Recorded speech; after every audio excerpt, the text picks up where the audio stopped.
नमस्कार मंडळी, मी महेश पासाडे आणि तुम्ही पाहता शर्यत पॅटर्न. मित्रांनो, बैलगाडा क्षेत्रात एक असा बैल आहे जो मैदानात आला तरी चर्चा होते आणि मैदानात नसला तरी चर्चा होते.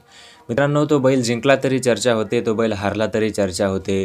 बैलगाडा क्षेत्रातला तो एकमेव असा बैल आहे जो नवम हिंद केसरी आहे. तो बैल आहे मित्रांनो बकासूर. बैलगाडा क्षेत्रातला पहिला नवम हिंद केसरी बैल, बैलगाडा क्षेत्रातलं पहिलं थारचं मैदान जिंकणारा बैल आणि सलग 2 दिवस पळून 1 नंबर करणारा बैल, असे खूप रेकॉर्ड बकासूरनं मिळवले. खूप इतिहास घडवला आहे. मित्रांनो, त्या बकासूरचा इतिहास म्हणजेच नवम हिंद केसरी बकासूर कोणत्या 9 मैदानावर हिंद केसरी झाला आहे, त्याच्या गळ्यामध्ये पैरेकरी कोण होता आणि कुठल्या ड्रायव्हरांनी गाडी पळवली, ते आपण या व्हिडिओच्या माध्यमातून पाहणार आहोत. त्यासाठी तुम्ही जर चॅनलवर नवीन असाल तर चॅनलला सबस्क्राईब करून ठेवा, जेणेकरून असेच नवनवीन व्हिडिओ आणि अपडेट आपल्याला पाहायला मिळत राहतील. तर मित्रांनो, बकासूर पहिल्यांदा ज्या मैदानात हिंद केसरी झाला ते मैदान होतं पुसेगावचं. पुसेगावच्या मैदानामध्ये बकासूर पहिल्यांदा हिंद केसरी झाला. बकासूरचा पैरेकरी होता सोनारपाडचा सोन्या 50-50. या मैदानामध्ये बकासूर आणि सोन्या पळाले. बकासूरनं आणि सोन्यानं 1 नंबर करून हिंद केसरी किताब मिळवला. गाडीचे ड्रायव्हर होते विठ्ठल नाना.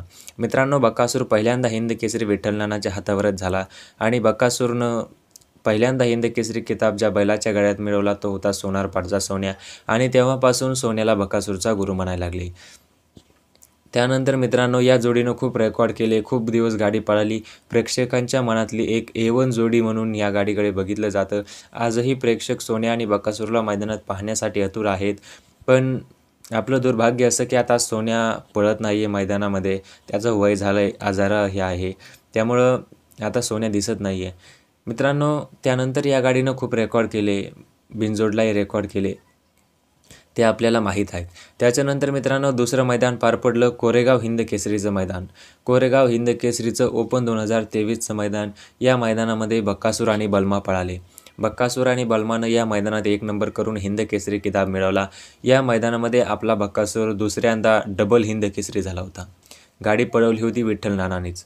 त्याच्यानंतर तिसरं मैदान पार पडलं रुस्तमे हिंद केसरीचं मैदान. हे तेच मैदान होतं ज्या मैदानामध्ये बैलगाडा क्षेत्रातलं पहिलं थारचं बक्षीस बकासूर आणि महिब्यानं जिंकलं. बकासूर आणि महिब्या या मैदानामध्ये पळाले होते आणि बकासूर ट्रिपल हिंद केसरी या मैदानात झाला. गाडी विठ्ठल नानानीच पळवली होती. त्याच्यानंतर एक मैदान पार पडलं कोरेगावचं आदत मैदान. कोरेगाव आदत हिंद केसरीचं मैदान 2023 सालचं. या मैदानामध्ये बकासूर आणि सर्जानं 1 नंबर केला आणि हिंद केसरी किताब मिळवला होता. सर्जा 8500. मित्रांनो, बकासूर आणि सर्जा 8500. सर्जा त्यावेळेस आदत होता. कोरेगावच्या मैदानात 1 नंबर करून हिंद केसरी किताब मिळवला होता. बकासूर या मैदानामध्ये चतुर्थ हिंद केसरी झाला होता. गाडी विठ्ठल नानानीच पळवली होती. त्याच्यानंतर मैदान पार पडलं पेडगाव हिंद केसरीचं. पेडगाव हिंद केसरीच्या मैदानामध्ये बकासूर आणि बलमा पळाले. या मैदानामध्ये बलमा सलग त्याच मैदानामध्ये दुसऱ्या वर्षी हिंद केसरी झाला होता, तर बकासूर पहिल्या वर्षी पेडगावच्या मैदानात हिंद केसरी झाला होता आणि या मैदानामध्ये बकासूर पंचम हिंद केसरी झाला. हा बकासूरचा 5वा हिंद केसरी किताब होता. गाडी विठ्ठल नानांनीच पळवली होती. त्याच्यानंतर मैदान पार पडलं सरदार भापकर केसरी. या मैदानामध्ये बकासूर आणि सर्जा पळाले. सर्जा पहिल्यांदा या मैदानामध्ये ज्यावेळेस पळाला, पहिल्यांदा सरांच्या दावणीला आला होता आणि सर्जाचं सरांच्या दावणीला आल्यानंतरचं हे पहिलंच मैदान. स्वर्गीय रणजित निंबाळकर सर यांनी सर्जांची विक्रमी खरेदी केली होती आणि सरांच्या दावणीला सर्जा आला आणि त्यानंतर पहिलं सर्जाचं जे मैदान झालं ते सरदार भापकर केसरीचं.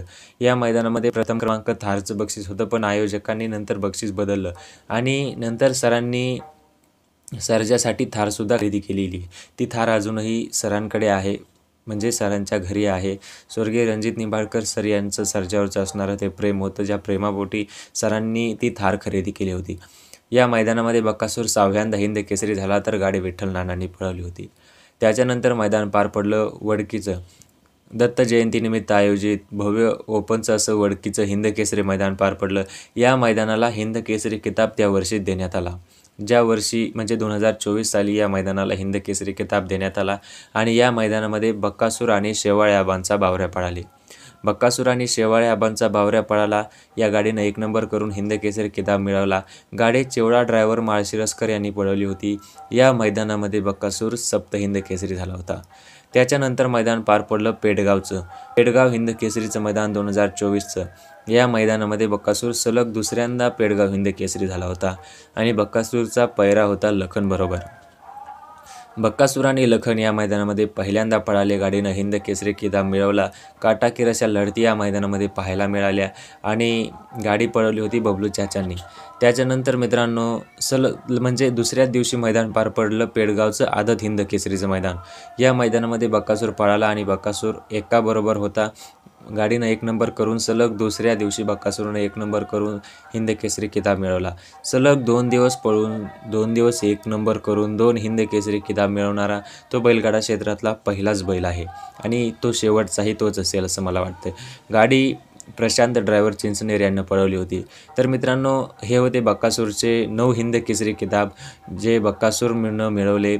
यातलं कुठलं मैदान तुम्हाला बक्कासूरचं आठवणीतलं मैदान वाटतं आणि कुठल्या मैदानामध्ये बक्कासूरचा स्पीड जबरदस्त होता, कुठल्या मैदानामध्ये किंवा कोणत्या बैलाच्या गाड्यात बक्कासूर चांगला पळतो हे कमेंट करून नक्की सांगा. बाकी आपण भेटूयात पुढील व्हिडिओमध्ये आणखी एका नवीन माहितीसह. तोपर्यंत